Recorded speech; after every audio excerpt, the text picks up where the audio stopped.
unfold.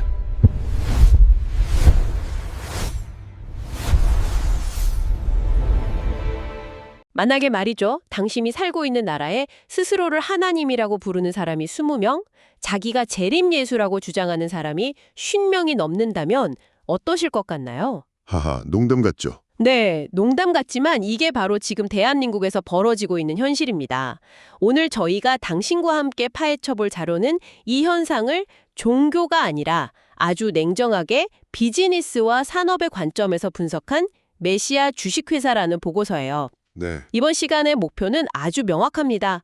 이 수상한 영적 기업들이 대체 어떻게 구원이라는 보이지 않는 상품을 팔아서 막대한 부를 쌓는지, 그들의 기상천외한 비즈니스 모델부터 마케팅 전략, 심지어 직원 관리 시스템까지 한번 속속들이 들여다보는 거죠.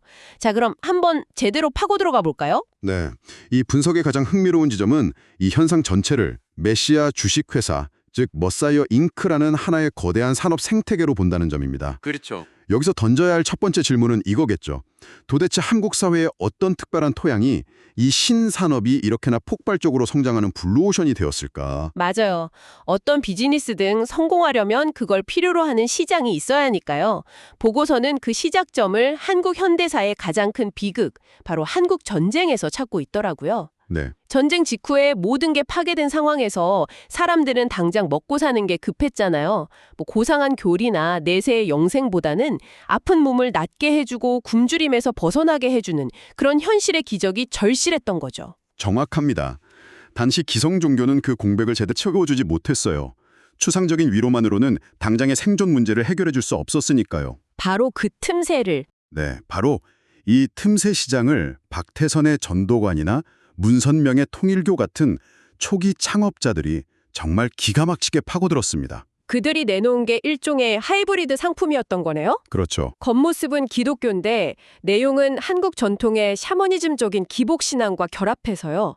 병 고쳐주고 신앙촌 같은 공동체를 만들어서 먹고 잘 곳을 해결해주는 아주 구체적이고 가시적인 서비스를 제공한 거예요. 맞습니다. 말 그대로 종교적 구원과 경제적 한존을 하나의 패키지로 묶어서 판매한 셈이군요. 그리고 그 상품이 한국인의 독특한 소비자 심리에 정확히 맞아떨어졌습니다. 보고서는 한국 종교 시장의 기저에 아주 뿌리 깊은 기복신앙이 있다고 분석하는데요. 기복신앙이요? 네, 이건 내면의 성찰보다는 신에게 정성을 바침으로써 물질적인 보상을 얻으려는 일종의 거래적 태도를 의미하거든요. 아, 바로 그 지점이군요.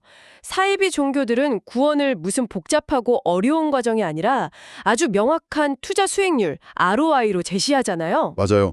충성하면 왕이 된다. 이런 식이죠. 네, 헌금하면 당신 사업이 대박난다. 이런 식으로요.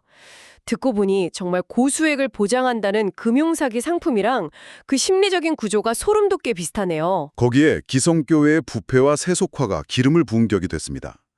대형 교회들의 재정비리나 목회직 세습 문제에 실망한 신도들이 생겨났죠. 아, 이들이 바로 새로운 영적 상품을 찾아 헤매는 유동층 고객이 된 겁니다. 신천지는 바로 이들을 핵심 타겟으로 삼아서 산 옮기기, 그러니까 경쟁사 고객 빼오기. 네, 경쟁사의 불만족 고객을 빼앗아오는 공격적인 마케팅으로 폭발적으로 성장할 수 있었습니다. 자, 그럼 이제부터 본격적으로 주요 기업들의 사업 보고서를 한번 들여다보죠. 현재 가장 공격적인 비즈니스 모델을 가진 신천지부터 시작해 볼까요? 이 회사의 핵심 상품, 그러니까 USP라고 하죠. 이게 뭔가요? 단연 육체 영생과 14만 4천 명의 제사장이라는 비전입니다. 육체 영생이요? 네, 쉽게 말해 당신은 죽지 않고 영원히 살며 이 세상을 다스리는 왕 같은 존재가 될 거라는 약속이죠. 인간의 가장 근원적인 죽음에 대한 공포와 신분 상승 욕구를 동시에 자극하는 아주 강력한 상품입니다. 영원히 죽지 않는 왕이 된다니. 와, 거부하기 힘든 제안이긴 하네요. 그럼 영업은 어떻게 하나요? 영업 전략의 핵심은 모략이라는 이름의 기만 전술입니다. 심리 테스트나 위장 문화센터를 통해 접근해서 처음엔 절대 정체를 드러내지 않죠. 아, 조직 구조는 총회장 아래 12지파장으로 이어지는 전형적인 다단계 피라미드 구조고요. 심지어 전도 실적, 즉 영업 실적을 못 채우면 벌금을 부과하는 아주 강압적인 성과 관리 시스템까지 갖추고 있습니다. 그렇게 해서 돈을 얼마나 벌었답니까? 2020년 기준으로 파악된 자산만 약 5,513억 원에 현금 흐름은 1조 원대로 추산된다고요. 1조 원이요? 네, 1조 원입니다. 아니 웬만한 중견기업보다 훨씬 큰 규모 아닌가요? 도대체 이 돈이 다 어디서 나오는 겁니까? 신도들의 헌금과 노동력 착취가 주된 수입원이지만 부동산 투자 등으로 계속 자산을 불려나가고 있는 거죠. 그렇군요. 신천지가 다단계 판매 조직의 형태를 띠고 있다면 다음에 살펴볼 JMS, 즉 기독교 복음선교회는 마치 연예 기획사와 결합된 기형적인 비즈니스 모델처럼 보입니다. 연예기획사라뇨. 그건 또 무슨 말이죠? 핵심 상품이 완전한 메시아와의 영적, 육체적 결합을 통한 구원라는 아주 노골적인 개념입니다. 네. 특히 명문대생이나 키 크고 외모가 뛰어난 젊은 여성들을 스타라는 조직으로 별도 관리하며 집중적으로 타겟팅하죠. 모델워킹이나 치어리딩 동아리 같은 문화적인 접근을 통해 유인하는 그런 소프트 파워 전략을 구사하는 게 특징입니다. 사람들의 관심과 선망을 이용하는 거군요. 정말 정교하네요. 세 번째 기업은 글로벌 종교 재벌 통일교입니다. 여기는 상품이 또 다르죠. 통일교의 핵심 상품은 참부모와 축복 결혼입니다. 교주 부부가 인류의 참된 부모이며 그들이 짝지어주는 국제 결혼을 통해 원죄를 벗는다는 거죠. 이상적인 가족이라는 가치를 상품화한 겁니다. 그런데 통일교의 핵심 수행 모델이 일본 ATM이라는 표현으로 설명되더라고요. 이건 정말 노골적이면서도 이들의 비즈니스 모델을 이보다 더 정확하게 설명할 단어는 없겠네요. 그렇죠.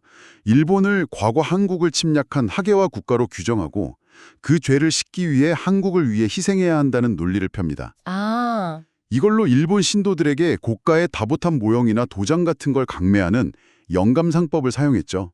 이런 방식으로 일본에서만 매년 수천억 원의 자금이 한국과 미국으로 흘러들어갔고 그 돈으로 일화, 용평 리조트, 워싱턴 타임스 같은 기업들을 인수한 거고요. 네, 맞습니다. 거대한 재벌 그룹을 형성했습니다. 마지막으로 하나님의 교회를 보죠. 이들은 어머니 하나님이라는 아주 독특한 상품으로 틈새 시장을 공략했어요. 네, 기존 기독교의 가부장적인 이미지에 거부감을 느끼는 사람들에게 어머니의 사랑을 강조하며 파고든 거죠. 브랜딩 전략도 아주 영리합니다. ASEGA 같은 봉사단체를 만들어서 언론에 꾸준히 노출시키고 영국 여왕상을 수상했다는 이력을 대대적으로 홍보하죠. 아, 대기업의 CSR, 사회적 책임 활동과 똑같은 거네요. 바로 그겁니다. 똑같은 브랜드 관리 전략입니다.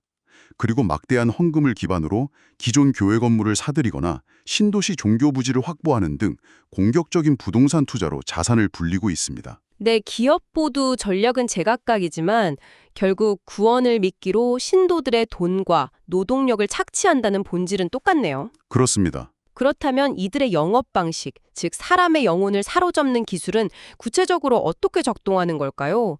보고서를 보면 재밌는 게 이 과정이 현대 마케팅에서 말하는 세일즈 퍼널 이론이랑 소름 돋게 비슷하다는 거예요. 맞습니다. 잠깐만요. 세일즈 퍼널 이론이라고 하셨는데 이게 원래는 기업들의 물건 팔 때 쓰는 전략 아닌가요? 사람의 마음을 얻는 과정이 상품 판매 과정과 같다는 말씀이시죠? 바로 그겁니다. 첫 단계는 깔때기의 가장 넓은 부분, 잠재 고객 발굴, 즉 리드 제너레이션입니다. 길거리에서 MBTI 검사해드려요, 심리학과 과제 중이에요 라며 접근하는 설문조사, 캘리그라피나 댄스 같은 위장 동아리, 이게 다 고객 데이터를 확보하기 위한 기초 작업이죠. 그렇게 확보된 잠재 고객은 깔때기의 다음 단계, 고객 육성, 널처링으로 넘어갑니다.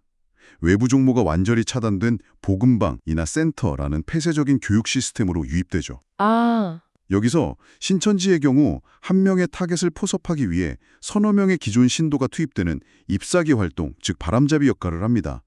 미리 파악해둔 개인정보를 이용해서 마치 모든 걸 꿰뚫어보는 것처럼 연기하며 깊은 신뢰를 쌓는 거죠. 정말 치밀하네요. 그럼 마지막 단계는 뭔가요? 마지막은 깔때기의 가장 좁은 부분, 구매 전환, 컨버전입니다. 6개월에서 1년 정도의 교육을 마치고 시험에 합격하면 정식 신도가 되죠.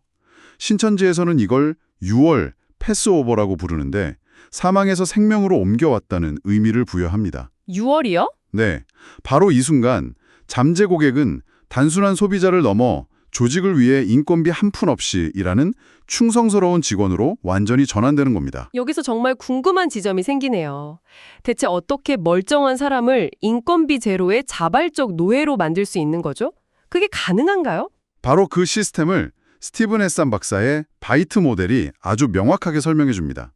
바이트는 행동, behavior, 정보, information, 사고, thought, 정서, emotion 이 네 가지 통제의 약자입니다. 하나씩 좀 풀어주시죠. 먼저 행동 통제는 뭔가요? 말 그대로 행동을 통제하는 겁니다.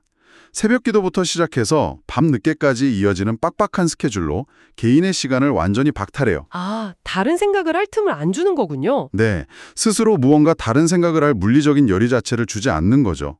유니폼을 입히거나 집단 합숙 생활을 통해 사생활까지 감시합니다. 그럼 두 번째, 정보 통제는요? 교주가 쓴 책이나 내부에서 만든 미디어만 절대적인 진실이라고 믿게 만들고 인터넷에서 비판적인 글을 찾아보는 건 영적 간음이란 무서운 죄로 규정하며 철저히 차단합니다. 외부 정보를 악마화해서 내부 정보에 대한 의존도를 극대화하는 전략입니다. 세 번째, 사고 통제가 정말 무서운 것 같아요. 교리에 대해 합리적인 의심이 들 때마다 그걸 사탄이 주는 생각이라고 스스로 치부하게 만든다면서요. 맞습니다. 그걸 사고정지 기법이라고 부릅니다. 의심이 들면 기도를 하거나 교리를 암송하게 만들어서 더 이상 깊게 생각하지 못하게 막는 거죠. 세상을 우리 편과 악마의 세상이라는 흑백 논리로 보도록 만들어 비판적 사고 능력을 아예 마비시켜버립니다. 생각 자체를 통제한다는 게 정말 소름 돋네요. 내 머릿속에 떠오른 합리적인 의심마저 사탄의 생각이라고 스스로 검열하게 만드는 거잖아요. 이건 뭐 심리적인 감옥을 스스로 짓게 만드는 것과 마찬가지군요. 정확한 비유입니다. 그리고 마지막 네 번째가 바로 그 감옥의 자물쇠 역할을 하는 정서 통제입니다. 공포와 죄책감을 이용하는 거죠. 공포와 죄책감. 조직을 떠나면 저주받아 교통사고로 죽는다는 식으로 극심한 공포를 주입해서 탈퇴를 막습니다. 동시에 삶에서 어떤 문제가 생기면 그 원인을 전부 개인의 믿음 부족 탓으로 돌려 끊임없는 죄책감을 유발하죠. 이 네 가지 통제 시스템이 톱니바퀴처럼 맞물려 돌아가면서 한 개인을 완벽하게 장악하는 겁니다. 정말 정교하게 설계된 심리 조작 시스템이네요. 그런데 이렇게 대놓고 반사회적인 활동을 하면서도 어떻게 법망과 사회적 비난을 피해 거대 조직으로 성장할 수 있었을까요? 이들의 위기 관리 능력도 보통이 아닌 것 같습니다. 가장 대표적인 무기가 바로 법적 대응, 즉 리걸 워페어입니다. 법적 대응이요? 네. 비판적인 언론이나 탈퇴자를 상대로 명예훼손, 업무방해 등 온갖 혐의를 걸어 무차별적으로 소송을 남발하죠. 이른바 전략적 봉쇄 소송입니다.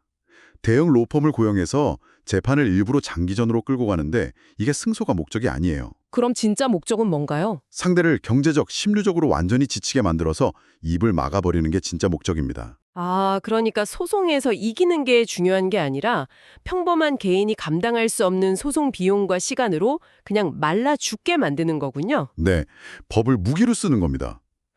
정치권과의 유착도 빼놓을 수 없는 문제죠. 수만 명의 결집된 표를 특정 정치인에게 제공하고 그 대가로 일종의 보호막을 얻는 공생관계 말입니다. 그렇죠. 최근 아베 신조 피사 사건으로 드러난 통일교와 일본 자민당의 유착관계가 대표적인 사례고요. 여기에 이미지 세탁 전략을 병행합니다. 신천지의 평화단체 HWPL이나 하나님의 교회의 봉사단체 AS이즈처럼 그럴듯한 간판을 내걸고 사회에 공헌하는 것처럼 포장해서 부정적인 이미지를 덮으려고 하죠. 아, UN 같은 국제기구랑 연관이 있는 것처럼 꾸미고요? 네, 맞아요. 해외 유명 인사를 초청해 대규모 행사를 열어요.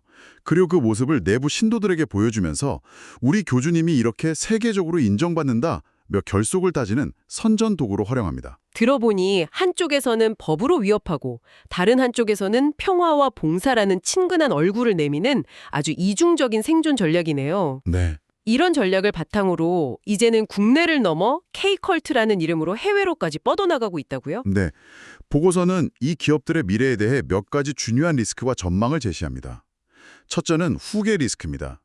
이만희 총회장처럼 창업주, 교주가 고령이거나 사망할 경우 내부 권력 다툼으로 조직이 분열될 가능성이 크죠. 그렇겠네요. 둘째는 디지털 전환입니다. 코로나19를 계기로 유튜브나 메타버스를 활용한 사이버 포교가 더 강화될 거고요. 마지막으로 글로벌 확장이 가속화되면서 더 많은 피해가 해외에서 발생할 수 있다는 점을 경고합니다. 결국 이 거대한 비즈니스의 비용은 누군가가 치르고 있는 거네요. 가정파고의 가출, 이혼은 물론이고 인생의 가장 빛나는 시기를 통째로 바친 청년들의 잃어버린 시간이라는 막대한 사회적 비용이 발생하고 있으니까요. 맞습니다. 수사나 재판에 두는 사법비용, 과거 신천지 사태 때처럼 방역에 투입된 행정비용까지 그 모든 피해는 결국 고스란히 우리 사회 전체의 부담으로 돌아오고 있습니다. 오늘 우리는 한국의 사이비 종교를 종교가 아닌 한국 현대사의 굴곡진 욕망을 먹고 자란 고도로 정교화된 약탈적 기업의 시각으로 분석해봤습니다. 구원이라는 거창한 상품 뒤에 숨겨진 치밀한 비즈니스 모델과 마케팅 전략, 그리고 그 화려한 성공 뒤에는 철저히 파괴된 개인의 삶과 가정이 있다는 것을 기억해야 할 것 같습니다. 이 보고서는 마지막에 아주 중요한 질문 하나를 우리에게 던집니다. 만약 우리가 이들을 더 이상 종교단체가 아닌 반사회적 범죄 집단으로 규정하고 법의 잣대를 엄격하게 들이댄다면 무엇이 달라질까요? 종교의 자유라는 중요한 가치와 그 자유의 이름으로 행해지는 착취와 사회적 피해를 막아야 할 공공의 안전 사이에서 우리 사회는 과연 어디에 선을 그어야 할까요? 이 질문을 당신에게 남겨두고 싶습니다.